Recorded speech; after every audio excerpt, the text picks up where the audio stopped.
Hello, little sprouts. Today we're going to learn all about the letter X.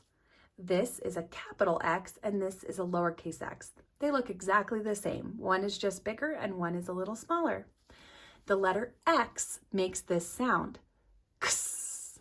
It kind of sounds like a K sound and an S sound that's been put together. X. So it's a kind of a tricky sound. And it's not a very common sound, so you don't hear this sound very often. Let's sing the letter X song. The letter X says X. Letter X says X. Every letter makes a sound. X says X. Very good. Let's sing it one more time, and this time you sing it with me. The letter X says X. Letter X says X. Every letter makes a sound. X says X. Very good.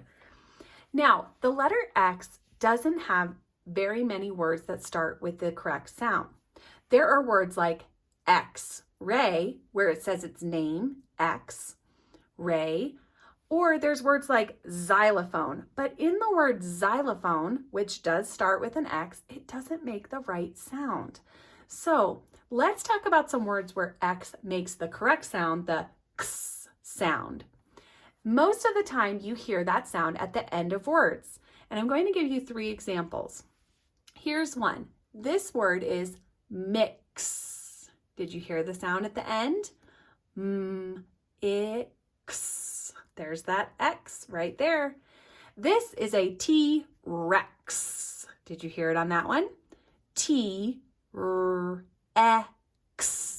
There's that X sound at the end. And the other one is a fox. Listen again.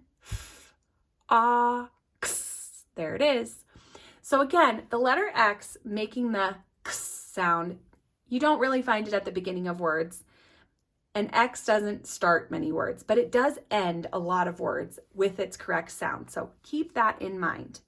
Let's learn how to write a letter X.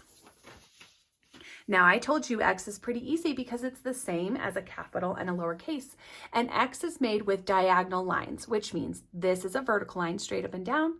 This is a horizontal line side to side, and a diagonal line goes like this. So we're making 2 diagonal lines to make an X. To do a capital X, you're going to start at the top line and you're going to slide to the ground, a big diagonal line all the way from the top to the bottom. Then you're going to pick up your pencil and you're going to go back to the top, but you're going to go over to the other side. This time we're going to slide the opposite direction, and our goal is to have the X cross right on the red line, if you see that. So we don't want it to cross too high or too low. We want it to cross right on that dotted line. I'm going to show you one more time. Start at the top, slide to the ground, pick up your pencil, go up, back up to the top. We're going to slide the opposite direction all the way to the ground, making sure it touches right in the middle. A lowercase s is the exact same thing. It just starts at the middle line. So you start at the middle, slide to the ground, pick up your pencil, go back to the middle, and we're going to slide the other direction. One more time. Start in the middle, slide to the ground, pick up your pencil, go back to the middle, and slide the opposite direction. And that is how you make the letter X.